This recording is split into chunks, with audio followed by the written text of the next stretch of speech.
नमस्कार मंडळी, श्री स्वामी समर्थ. आज आपण पाहणार आहोत अधिक मास महात्म्यामधील अध्याय 5.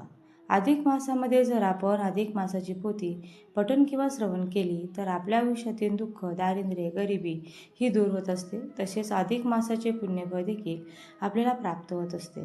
त्यामुळे व्हिडिओ स्किप न करता शेवटपर्यंत नक्की पहा. श्री अधिक मास महात्म्य अध्याय 5. श्री गणेशाय नमः. पहिले वंदन श्री गणरायाला, दुसरे देवी श्री शारदेला, तिसरे वंदन सद्गुरुदेवाला, करीतो कार्य आरंभी. नमन आहे दिव्य शक्ती, आशीर्वादही त्याच्या प्रती. फुकाचा जरी नमस्कार त्या प्रती, आशीर्वाद तो लाखाचा. नमनाने येते विनम्रता, नमनाने भागे येते हाता. विनया सेवेती लीनता, येते करता नमस्कार. असो आता ते मागील कथन, कथासूत्र हाती धरून. पुढे पुढे चालू ते निवेदन त्या अधिक मासाचे. पांडवासी सांगे सखा श्रीहरी, अधिक मास येऊन वैकुंठ नगरी. कथा आपली कथन करी, नारायणासी ते धवा. दुःखाचा येता गहीवर, मूर्छित झाले कलेवर. पडला विकर धरणीवर, मलमास हरी पुढे.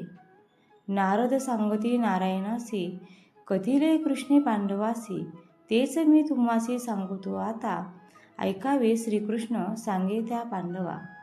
श्रीहरीने जाणिले त्याच्या भावा, सत्वर दिला त्याने बोलावा. आपुल्या गरुड सेवका, स्वामी आज्ञा मिळता गरुड आला. तेत धावूनी विनय वंदे हरिचरणी. पुसे आज्ञा ती काय हरी सांगती. त्या गरुडास घालवारा या प्राण्यास, सावध सत्वर करी त्यास. मूर्छा त्यासी आले रे अतिव दुःखे. जीव ग्रासला निराधाराची बोच मानला. तो मजसी शरण आला, आहे भवया उद्धार. आज्ञा होता ती गरुडासी, तो हलकेच हलवूनी निज पंखासी.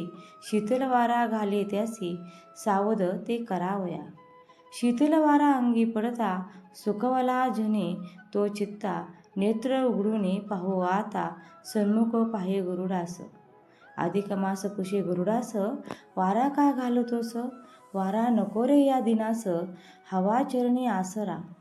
चरणी आसरा हा चिखरा, मला हवा रे कमलावरा. हा तात्पुरता वारा, क्या सांग कामासी. देवा नको करू उपेक्षा, देऊ नको रे मजला शिक्षा. आता पुरे झाली परीक्षा, माझ्या अपार धैर्याची. ऐसा विलाप मलमास, दुःखाने करता त्यास. काय बोले ऋषिकेश, एका ध्यान देऊनी. अरे तू मला आलास शरण, मीच करीन तुझे उद्धारण. परी त्यासाठी योग्य स्थान, अनेक व्यक्ती शोधू दे. कारण कुणाचे कार्य कोणी करायचे, याचे असे लेखनी केले असे ते ब्रह्मदेवांनी.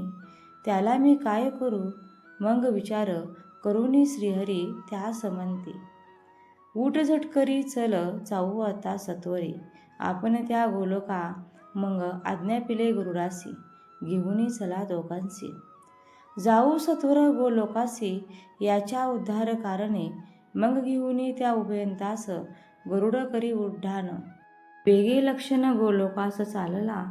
पवन वेगाने नारद म्हणती नारायणासी. काय कारण जाणे गोलोकासी, का नेले अधिक मासासी. कोण स्वामी तयांचा, तव नारायण ऋषी त्या ब्रह्मपुत्रासी. म्हणती त्रिलोक असती अवकाशाशी. वैकुंठ शिव गोलोकासी, स्वामी त्याचा श्रीकृष्ण. तो श्री पुरुषोत्तम भगवान. गोलोक त्याचे असे निकेतन, रूप त्याचे शोभायमान. श्यामल सुंदर साजरे, त्या लोकांचा तोची स्वामी.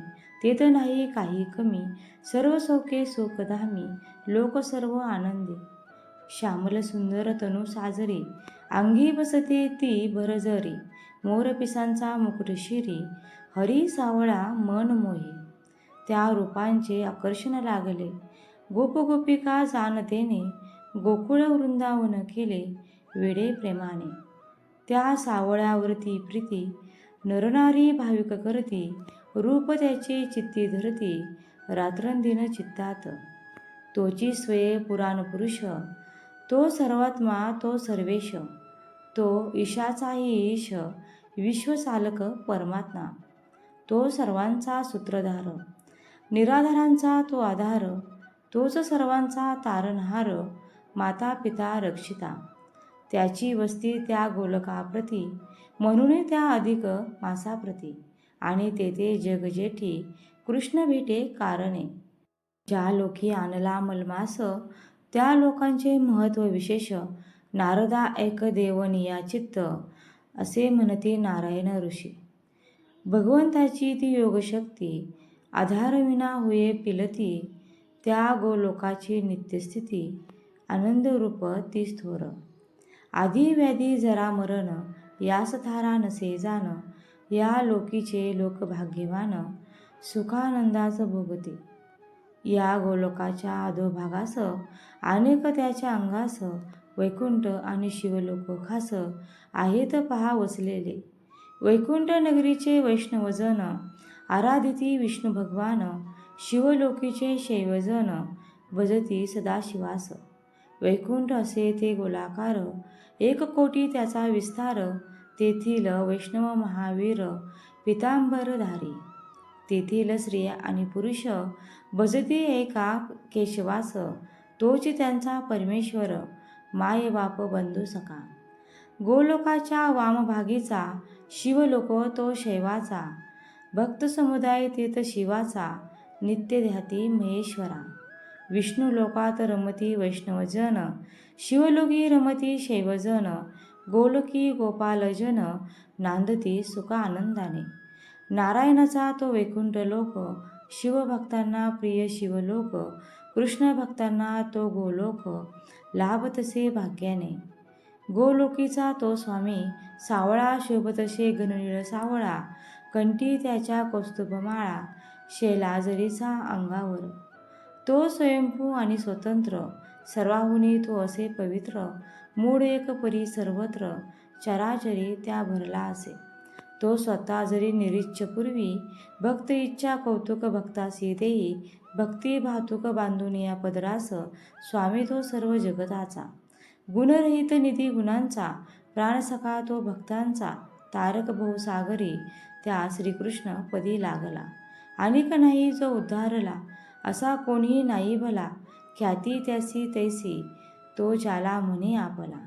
त्याचा जगी उद्धार झाला, त्यानेच असंख्य जीवा भला.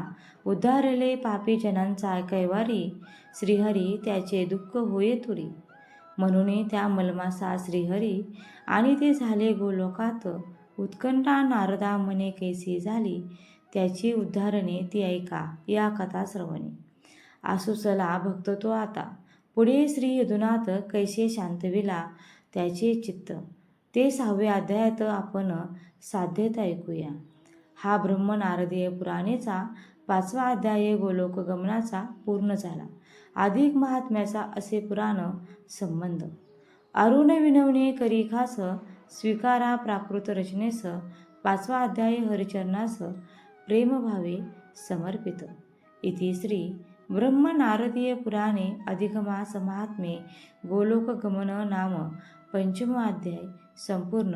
श्रीकृष्ण परमवस्तु. धन्यवाद.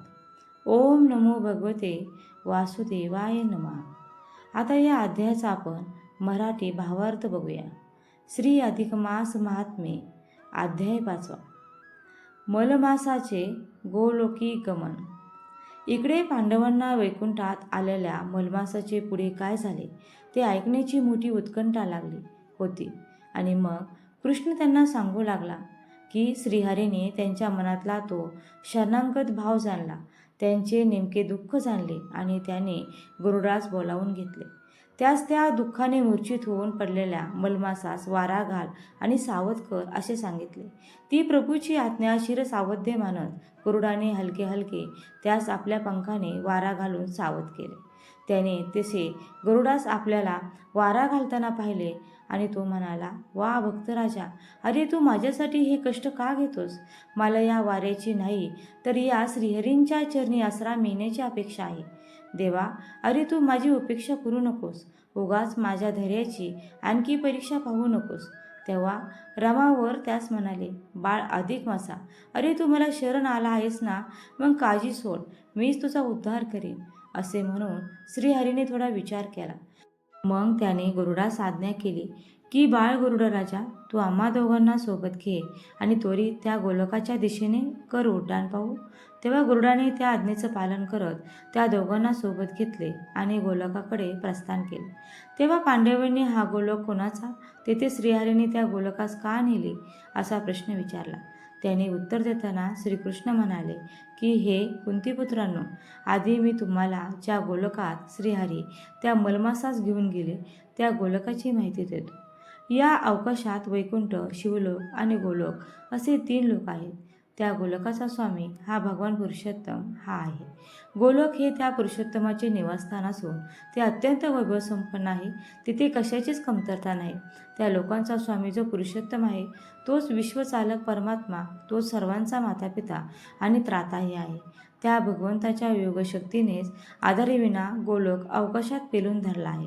तो लोक आनंदरूप असून तेथे व्याधी जरा मरण यास थारा नाही. या गोलकाच्या खालच्या भागात वैकुंठ आणि शिवलोक आहेत. वैकुंठ नगरीचे वैष्णवजन हे विष्णू भगवानांची आराधना करतात, तर शिवलोकीचे शैवलोक हे सदाशिवास बसतात. वैकुंठ हे गोलाकार असून याचा विस्तार हा 1 कोटी इतका आहे. तेथील वैष्णव एका केशवास बसतात. गोलोकाच्या डाव्या भागात शिवलोक आहे. तेथील भक्त समुदाय नित्य महेश्वराचे ध्यान करतात. त्या गोलोकाचा स्वामी श्री पुरुषोत्तम हा ज्याला आपण म्हणतो माझा म्हणून जवळ घेतो त्याचा या जगात नक्कीच उद्धार होतो. त्यानेच असंख्य स्त्रिया, अबला, पतित यांचा उद्धार केला आहे. येथे ब्रह्मनारदीय पुराणातील अधिक मासाचा गोलोक गमनाचा हा 5वा अध्याय पूर्ण होतो. तुम्हाला जर अध्याय आवडला असेल तर व्हिडिओला नक्की लाईक करा, सबस्क्राईब करा आणि आपल्या मित्रपरिवारासोबत जास्तीत जास्त हा व्हिडिओ शेअर करा. व्हिडिओ शेवटपर्यंत पाहिल्याबद्दल अगदी मनापासून तुमची खूप खूप आभारी आहे. धन्यवाद. श्री स्वामी समर्थ. जय जय स्वामी समर्थ. रामकृष्ण हरी. जय जय रामकृष्ण हरी.